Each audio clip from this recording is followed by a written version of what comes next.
nga pala yung bigay ni Boss Walter. Ayan, nagpapasalamat ako kay Boss Walter. Tsaka kay, kay Madam Charis. Yan. Lagi na tayo sinusuportahan, lalo si Boss Walter. So, ito yung bigay ni Boss Walter sa akin. Sa pang second monitor ko sa pagla-live. Yan. Thank you very much, Boss Walter. Tsaka, yun. Bumili na rin tayo ng monitor arm. Ito naman siya. So, ayan yung gagawin natin para mag-hold, para nakatayo siya, incline or landscape. Kasi gano'n. So, yun. Let's build na natin para ma-try natin. So, yun. Okay. A few inches later.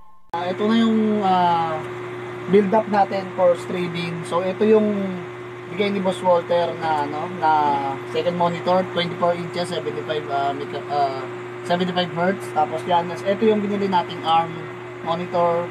Yan, nakatayo siya. Actually, pwede natin siyang batayo pero ginanyan muna natin para mapakita ko sa inyo. So again, thank you very much kay Boss Walter, kay Madam Charis, thank you very much. Tsaka kay nga pala, kay Sir Darwin Zapra, thank you very much dahil doon sa binigay niyang HDMI to DT. Thank you very much.